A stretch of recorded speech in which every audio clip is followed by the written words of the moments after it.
Hello everyone, I am Furina's crazy fan Kurumi. In this video, I want to use almost 20 minutes to deeply discuss the collapse of Traveler's character design in 4.2 Archon Quest, and the persecution Furina suffered in the 4.2 Archon Quest.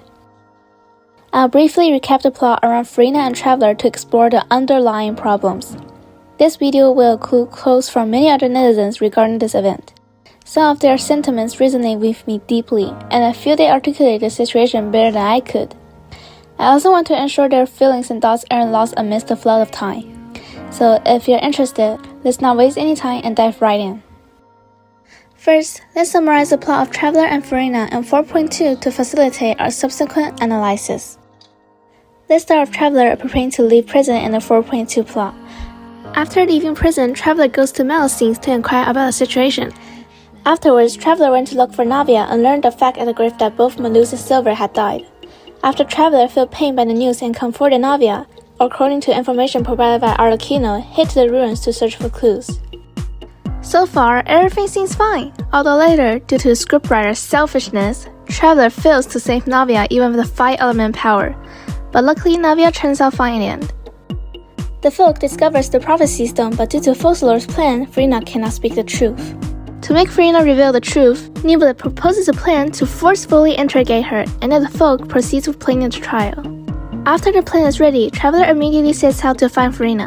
They later tricks Furina into a large magic box and questions her about the truth. Just as Furina is about to speak, the magic box is open, and according to the folk's plan, Traveler becomes the accuser against Furina, and the trial against Furina officially begins. During the trial, under the pressure of Traveler, the folk, and many pieces of evidence, Furina refutes each one. To force Furina to confess, Traveler and the folk uses the primordial seawater. Only if Furina touches the primordial seawater without dissolving can prove herself to be a god. In order to save the people of Fontaine, Furina, she wants to play the role of Hydron Archon to the last second. So even when facing primordial seawater that can dissolve her, Furina does not back down. Holding on to her determination to protect the people of Fontaine even death. In a move unexpected by everyone, Furina chooses to touch the primordial seawater. Though the primordial seawater has been diluted, but due to excessive fear, flaws appear in her performance. Under Traveler and Folk's relentless pursuit, Furina finally loses the ability to refute, despairingly sitting motionless in her seat. Faced with the impending death sentence and believing she has failed to save the people of Fontaine. Furina, whose spirit has completely collapsed, does not react at all. When the whale appears and escapes, the death sentence is about to be carried out. Traveler shouts that there are still unanswered questions and rushes forward. Tears fall from Furina's eyes onto Traveler's hand, and Traveler enters Furina's consciousness. Here, Traveler learns all of Furina's truth and understands her grievances and hardships and sees Furina's 500 years of pain and past. In this process, Traveler is also deeply moved. However, after it ends, Nublet calls Traveler to go and find the whale together. After defeating the whale, Skirk appears, and Traveler returns to Fontaine to help. After the disaster, Traveler cares for everyone and goes to find Navia, Clorin, Ralphsley, Cedron, Lenny, Lynette, Fremnet, and finally has a final conversation with Nublet. Alright, the main storyline has finally come to a perfect conclusion. It's not right. Seems like something has been forgotten. Never mind, let's continue. Next is Furina's story quest. A period of time after the disaster ends, Traveler is strolling in the peaceful Fontaine when he decides to visit the adventurous guide to take on a mission. After some hassle, he finds a client and learns that they need the help of an expert in this field, essentially a two-man. Suddenly, Traveler remembers something and immediately heads to Furina's residence to ask for her assistance with the mission. Originally, Furina wants to refuse, but under Traveler and Paimon very politely insist, and eventually agrees to the request. I can't go on. Let's just begin the real topic of this video. Suppression. Endless suppression and anger. Yes, that's how I feel after completing the storyline. First, let's start with the trial of Furina. Actually, it's understandable that Traveler and Folk would judge Furina because they were facing a prophetic crisis, and the situation was extremely urgent. so the folk had no other choice but to force her to reveal the truth. So the trial was a matter of urgency. It's not understandable. But as I mentioned in my last video, the treatment Furina received during the trial amounted to bullying. Despite Traveler and folk having valid reasons, their justifications do not excuse the bullying behavior. Apologizing to her is irreplaceable. However, after the trial, Traveler, as one of the two people who knew the truth, clearly understood Furina's 500 years of hardship and her inability to speak the truth. Yet after the crisis was over, Traveler did not express any remorse for his earlier excessive behavior towards Furina, which led to his character's downfall. And it doesn't end there. After the main storyline ends, Traveler goes to see various playable characters in Fontaine one by one. But Furina, who should have been the most important person to me, is inexplicably left out. I don't understand why the scriptwriters, for whatever reasons, didn't allow Traveler to meet the person he should have met the most. What's the point of not showing a little bit of the protagonist's kindness to Furina, who has been lonely for 500 years? It's truly infuriating and frustrating. As for the reasons behind their actions, it seems quite simple. Simply put, the protagonist as the player's avatar, deliberately not meeting Furina in the epilogue and not apologizing or expressing any remorse to her is just to make players feel guilty. Mihoyo wants to squeeze more money out of players by resorting to such despicable means, draining players' wallets and increasing banners' revenue. I have to say, this move is simply reprehensible. The same as in Furina's story quest, Traveler, clearly representing us players as the protagonist, still didn't express any remorse for their previous excessive behavior, and even really forced Furina to help them with the mission. It's truly sickening. In fact, right after completing the storyline, my feelings were extremely complex. Sadness, confusion, and anger all mixed together. Furina's portrayal over 182,376 days shook me and made me admire her.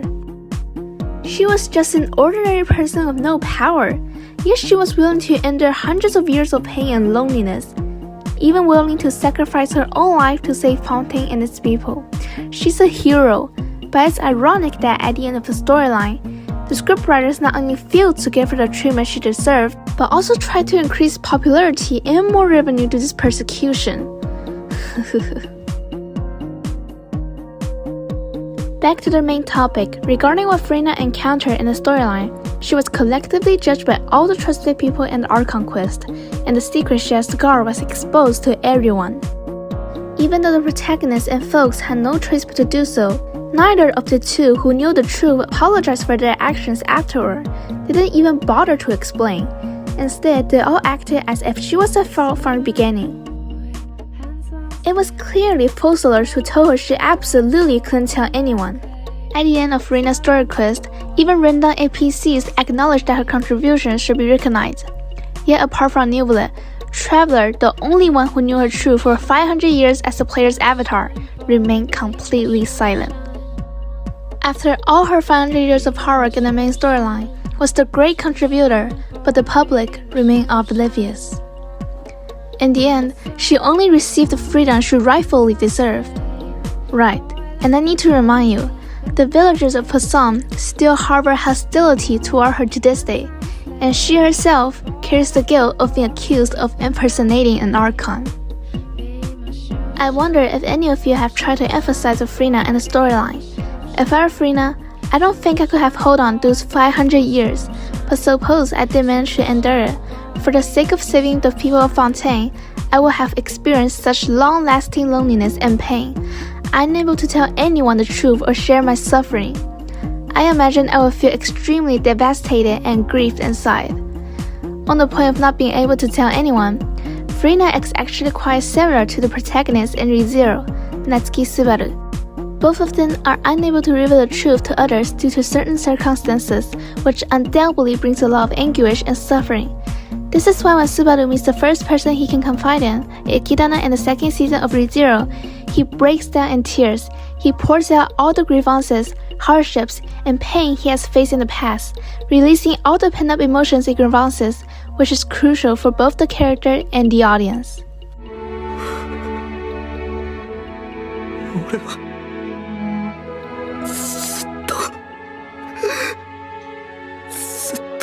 しに来てからずっと誰にも言えず何度も一人でずっと一人で俺は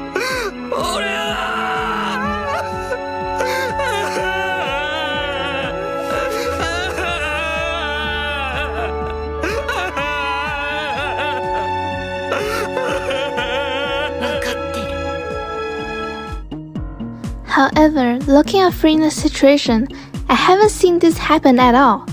After enduring 500 years of loneliness, she not only continues to suffer, but also experiences deception, betrayal, and judgment. Yeah, even in these final moments, Furina still doesn't get a chance to release all her emotions and pressures. The scriptwriters don't even allow her to have a good cry or the traveler express his apologies and comfort her. The disparity between her sacrifices and the treatment she receives is simply unbearable and oppressive. And as I mentioned earlier, the reasons behind Mihoyo and the scriptwriters' actions are clear. They want to make players feel guilty, resorting to such despicable means to make players spend more money and increase revenue. It's utterly disgusting. The following passage is a feeling from a netizen. Mihoyo, scriptwriters, they truly have no conscience, they only want money. No extraordinary power, no extraordinary wisdom. Just a ridiculous curse from folklores. I don't know what kind of willpower a person needs to endure for 500 years. I admire such determination, but I also feel sorrow for it. Every time I see her talking about her overflow of hydro, I also feel a bit overflow of hydro.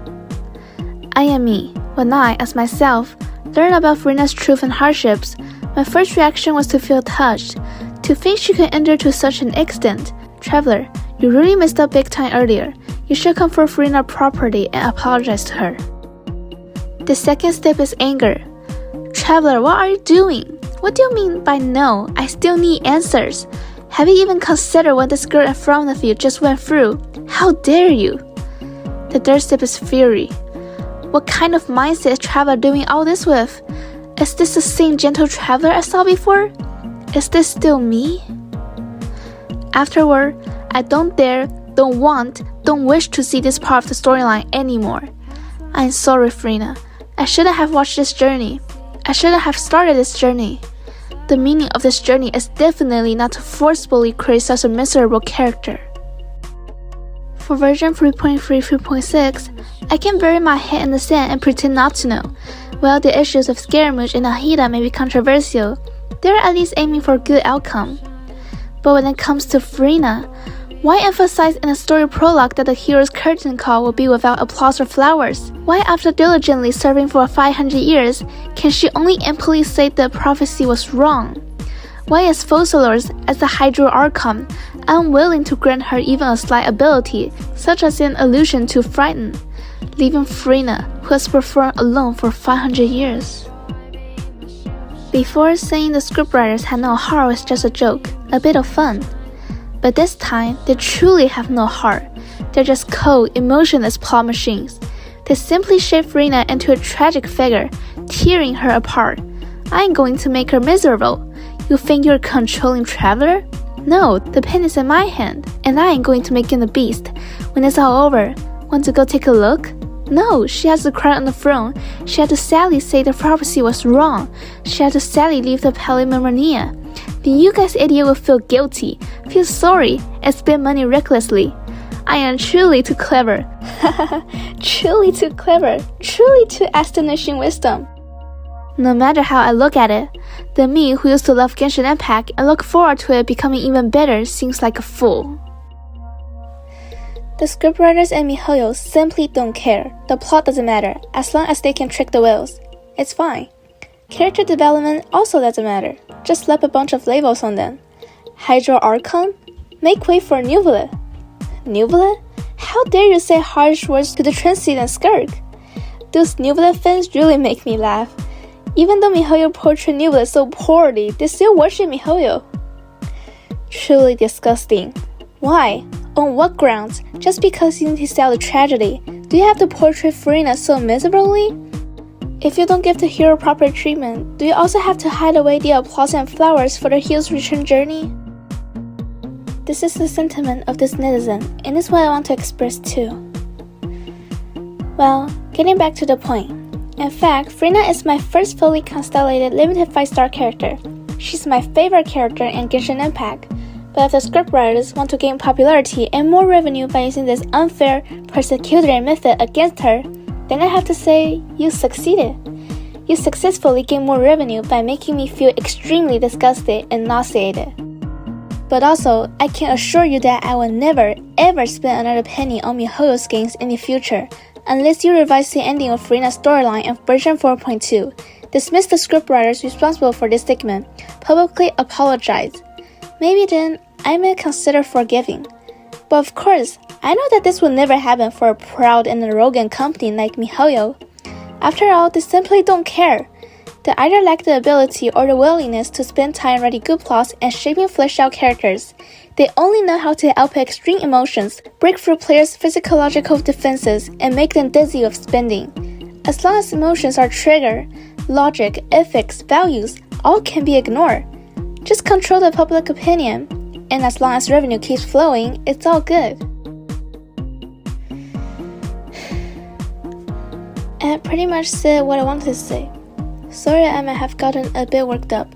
If you made it this far, I really appreciate your patience and attention. Some might say it's just a game, why take it so seriously? I think maybe it's because the more you used to love something, the more you hate it now.